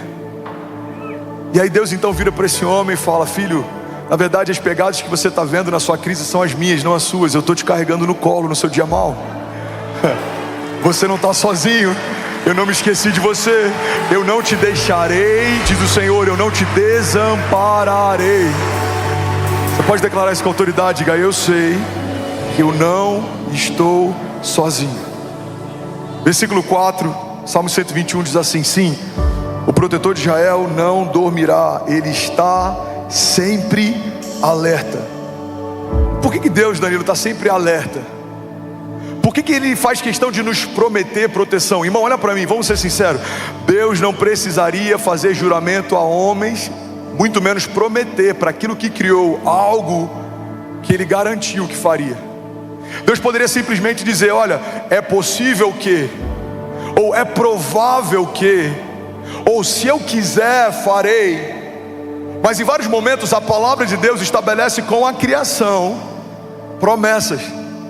Deus prometeu algo para o seu povo, e a promessa de Deus é a nossa garantia de que aquilo que Ele disse que vai acontecer nos céus já aconteceu.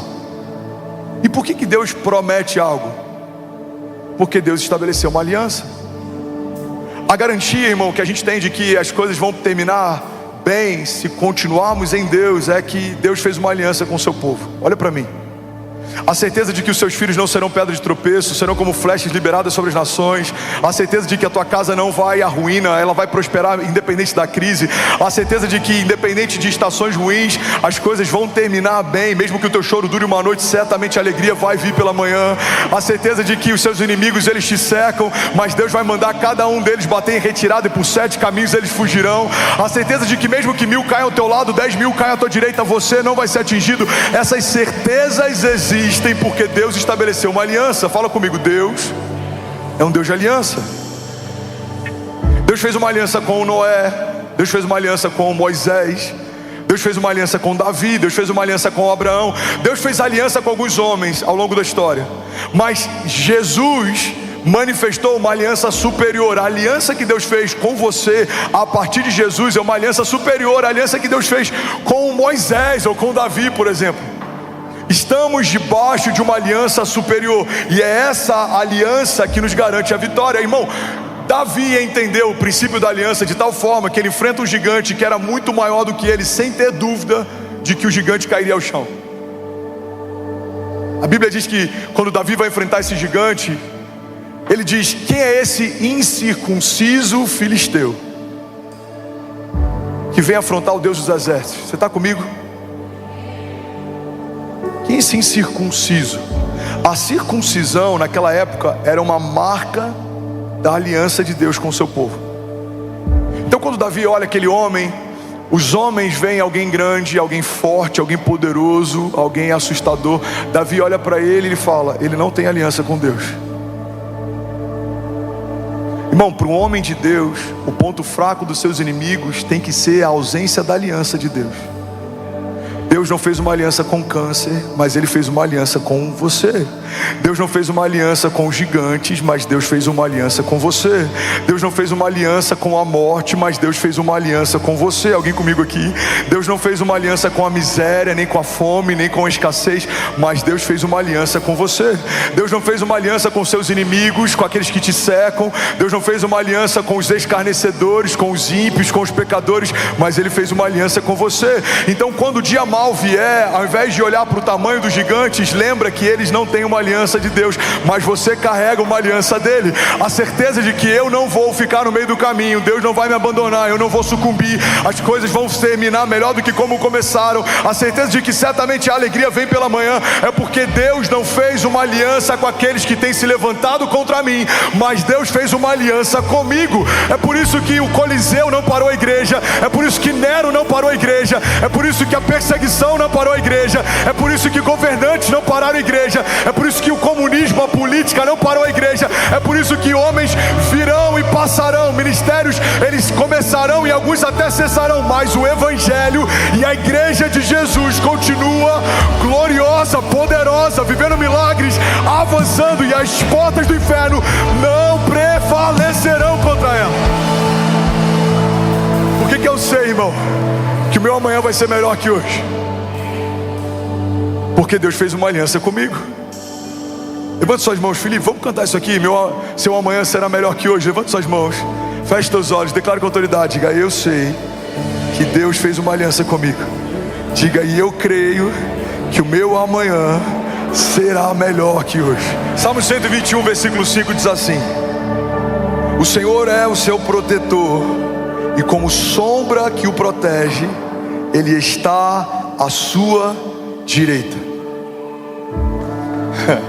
6 pessoas pegaram isso, eu vou falar isso de novo. O Senhor é o seu protetor, e como sombra que o protege, Ele está à sua direita. Se for para Jesus, você pode fazer melhor. Igreja, olha para mim. Toda sombra é gerada a partir de uma luz que incide em algo. Mas a sombra sempre vai ter uma limitação. Você consegue ver a minha sombra se o sol estiver batendo em mim a alguns metros talvez, mas você não consegue ver a minha sombra a alguns quilômetros. Faz sentido, sim ou não? Porque existe um princípio básico sobre toda a sombra. A sombra fala a respeito de algo que está projetado próximo de você. Quando a palavra de Deus diz que como uma sombra que o protege, a palavra está dizendo que aonde você colocar os teus pés, o Senhor estará próximo de você. Ele guarda a tua entrada e a tua saída. Ele guarda a tua casa, os teus passos, a tua jornada. Ele guarda o teu coração, os teus planos, a tua mente. Ele guarda a tua jornada de fé. Ele guarda você. Alguém crê nisso? Diga: eu creio que o Senhor está próximo. Quando a palavra de Deus diz que o reino de Deus está próximo, fala não só de um tempo vindouro, fala não só de um Kairos ou de um Cronos, mas fala a respeito de uma proximidade do reino de Deus me cercando. Ele cerca você, Ele guarda você. Ele sabe quando você se levanta e quando você se deita. Ele sabe as palavras que vão ser geradas na tua boca antes que elas sejam pensadas por você. Ele te conhecia quando você era informe no ventre da tua mãe. Ele te conhecia quando o ventre da tua mãe ainda não tinha sido tecido por Ele. Ele já te nomeava antes dos seus pais serem nomeados pelos seus avós. Ele já conhecia você antes da eternidade futura se estabelecer. Ele já era e Ele já te chamava pelo nome. Ele está guardando você no teu dia mau. Ele está cercando você no teu dia bom. Ele está com você no meio de uma reunião, de uma crise, de um parto, de um luto, de um enterro, de um momento difícil, de crise. Ele está quando as portas se abriram. Ele estava quando algumas se fecharam também. Ele estava quando homens falaram bem de você. Ele estava lá quando homens falaram mal também.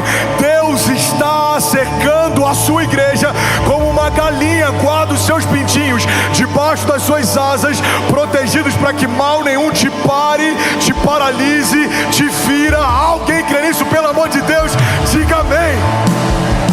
Aleluia. Fala comigo. A sombra é projetada sobre algo que está próximo.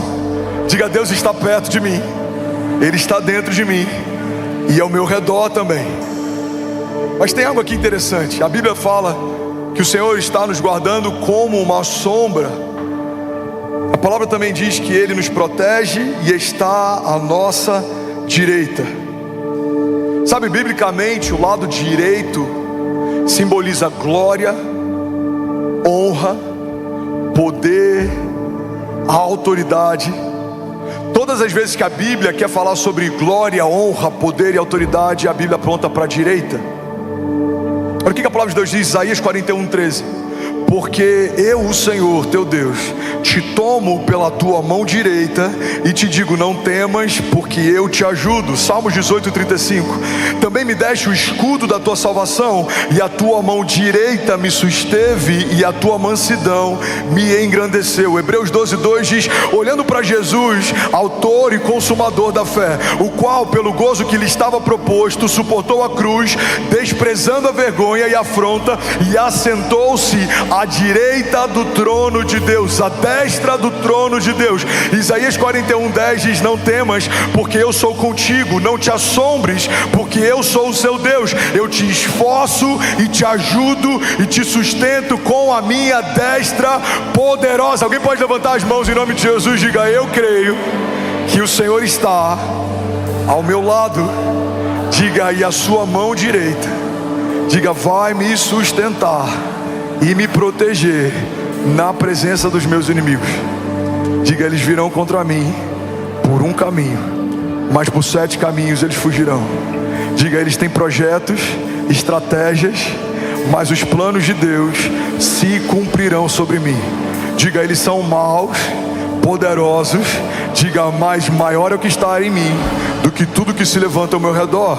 Diga, eles me odeiam, odeiam a minha família, odeiam as minhas promessas, mas o Deus que me amou primeiro vai cumprir cada uma delas em seu tempo, em nome de Jesus. Se alguém crê nisso, você pode dar um brado de liberdade no seu lugar. Vamos, será que alguém pode, pelo amor de Deus, fazer barulho?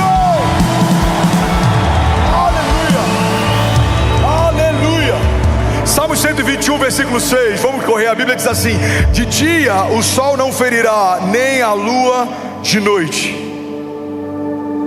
A Bíblia está dizendo que Deus vai te proteger dos desafios do dia, mas Deus também vai te proteger das ameaças da noite. A Bíblia fala sobre dia e noite de formas diferentes, e se não fosse diferente, Deus não teria estabelecido astros diferentes para governar cada uma dessas estações. Deus estabelece o sol para que ele marque um tempo, e Deus estabelece a lua e as estrelas para que elas marquem um novo tempo também. Então ele estabelece a noite como um período de descanso, e ele estabelece a alvorada, o nascer do sol, e o dia como um período de trabalho, de construção, de edificação. Então ao longo do teu dia você vai enfrentar gigantes visíveis. Eles se apresentam, eles são gigantes talvez no teu trabalho, na tua família. Você vai enfrentá-los enquanto trabalha, enquanto constrói, enquanto edifica. Mas à noite, quando você repousa, existem ameaças noturnas, existem setas que voam de dia, existem dados inflamados que tentam nos pegar à noite também, existem homens maus, homens sanguinários, mas a palavra de Deus nos diz que se não fosse ele guardando a cidade, em vão vigiaria o sentinela. Ele não se cansa, ele não dorme, ele não fica exausto. De dia e de noite Deus está aguardando você.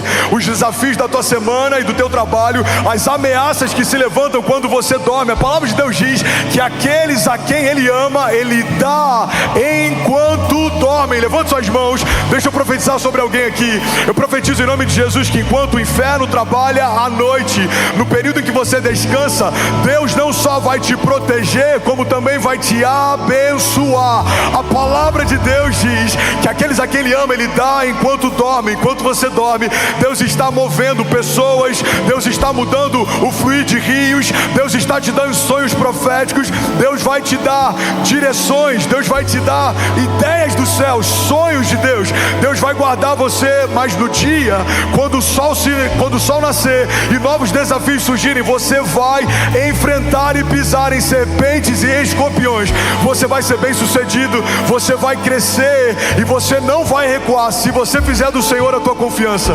Como diz o Salmo 128, se você temer ao Senhor em todos os teus caminhos, você será feliz e próspero em tudo que você fizer. Terá sua mulher assentada à tua mesa e os teus filhos ao redor dela como brotos de oliveira. Mesmo no tempo da seca, em meio a tempos de crise e escassez, você dará o fruto certo no tempo certo. A bondade e a misericórdia de Deus te cercarão.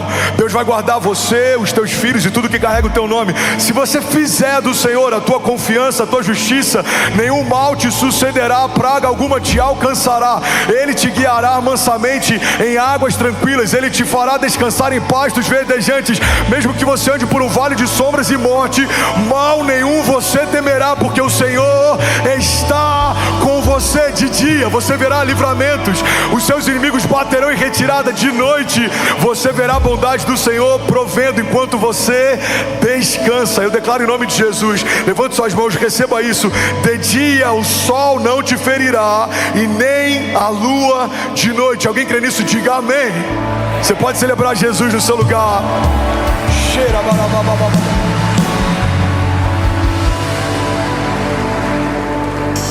O salmista faz uma referência a um cuidado de Deus que acontece no meio do deserto. A Bíblia diz que o povo está em travessia, eles saem de um cativeiro no Egito e eles estão indo em direção a uma terra prometida. Só que no deserto, se você acha que aqui está calor, eu quero que você imagine o sol escaldante de um deserto sem sombra. A Bíblia diz que enquanto o povo caminhava no deserto, olha para mim, irmão, não se distrai. Enquanto o povo caminhava no deserto, a glória de Deus se manifestava como uma nuvem de dia. E quando o frio congelante se estabelecia à noite, a glória de Deus se revelava com uma coluna de fogo para aquecê-los. O que a palavra de Deus está ensinando para a gente é que Deus manifesta aquilo que você precisa na estação que você precisa. É por isso que o entendimento de que Deus se atrasou é um entendimento que não faz sentido, porque no tempo frio Ele é calor, mas no tempo quente Ele é refrigério. Quando inimigos te cercam, Ele é livramento, mas quando você precisa enfrentá-los, Ele é o teu escudo, mas também é a tua espada. Quando alguns estão falando mal de você, Ele vai defender você, mas tem momentos que você vai precisar abrir a tua boca e Ele vai te dar as palavras que você vai falar. Tem momentos de se calar e tem momentos de falar, tem momentos de construir, tem momentos de usufruir do que se construiu, tem momentos de abraçar e tem momentos de manter distância, tem momentos de plantar, mas também tem momentos de colher. Eclesiastes 3 diz que há um tempo determinado por Deus para cada propósito debaixo dos céus. E eu quero profetizar em nome de Jesus que Deus se revelará sobre você e sobre os seus do jeito certo, segundo a necessidade que você tem, na estação em que você está. Deus não se atrasa, Ele não vai chegar antes ou depois, Ele não vai antecipar estações para que você receba algo que você quer no tempo em que você não estava pronto para receber, mas Ele também não vai chegar depois de uma estação para dar para você o que você precisava numa estação que não existe mais. Deus acrescentará no tempo certo, o fruto certo. Deus te dará a palavra certa na hora certa. Deus te dará os escudos e a armadura certa para as batalhas específicas. E quando o novo tempo chegar, o novo de Deus vai chegar também. E quando novos gigantes se levantarem, novas estratégias o Senhor vai te dar também. E quando novos inimigos se levantarem, novos livramentos você vai viver também. E quando novas crises chegarem, novos rios de Deus você vai beber também. E quanto mais o inferno se levantar, mais você vai ver a mão de Deus te guiando, te guardando, te protegendo. De dia o sol não vai te ferir, e à noite a lua também não. Levante suas mãos, declare o nome de Jesus, diga: eu creio na proteção de Deus, na provisão de Deus e no cuidado de Deus, em tempo e fora de tempo. Diga: tudo que eu preciso, em todo tempo, o Senhor vai prover, em nome de Jesus. Se você crê nisso, irmão, celebra Jesus no teu lugar. Dá um brado de liberdade no teu lugar. Alguém aqui nessa manhã. Estou finalizando, irmão, eu só tenho mais um versículo. Alguém recebeu algo de Deus aqui nessa manhã? O Senhor te protegerá de todo mal, versículo 7. O Senhor protegerá a sua vida. Deixa eu profetizar sobre alguém. O Senhor te protegerá de todo mal. O Senhor protegerá a sua vida. Irmãos, tem algo que a gente aprende, não só na Bíblia, mas na nossa jornada de fé, é que o dia mau existe. O dia mau chegou para Davi, o dia mau chegou para José, o dia mau chegou para Abraão, o dia mau chegou para Moisés, o dia mau chegou para Pedro, o dia mau chegou para Jesus, o dia mau chegou para André, o dia mau certamente já chegou para você, e alguns dias maus chegarão também. Mas a despeito do mal do dia, existe uma palavra para você. Quando os desertos te envolverem, ou quando tempestades chegarem, existe um Deus que chegou primeiro, e Ele já está em cada estação que você entrar. Então quando você perceber: uau, eu entrei num dia mau, lembra, Deus já entrou nesse tempo primeiro. É Ele quem vai te livrar de lá, é Ele quem vai te sustentar e vai te manter de pé com a tua mão direita poderosa. Deus vai livrar você no meio do seu dia mau. Alguém crê nisso? Diga amém. Então feche teus olhos, levante suas mãos, deixa eu profetizar a palavra sobre você. Salmos 18:16 diz assim: das alturas estendeu a mão e me segurou, e tirou-me de águas profundas, livrou-me do meu inimigo poderoso e dos meus adversários fortes demais para mim. Eles me atacaram no dia da minha desgraça, mas o Senhor me deu total amparo. Ele me deu libertação e livrou-me porque me quer bem. Deuteronômio 28:6 diz: vocês serão abençoados em tudo o que fizerem. O Senhor concederá que sejam derrotados diante de vocês os inimigos que os atacarem. Virão contra vocês por um caminho, mas por 7 caminhos eles fugirão. Alguém pode dizer glória a Deus por isso? No Salmo 121. Levanto os meus olhos para os montes. E eu me pergunto, de onde vem o meu socorro? O meu socorro vem do Senhor que fez os céus e a terra. Ele não permitirá que você tropece.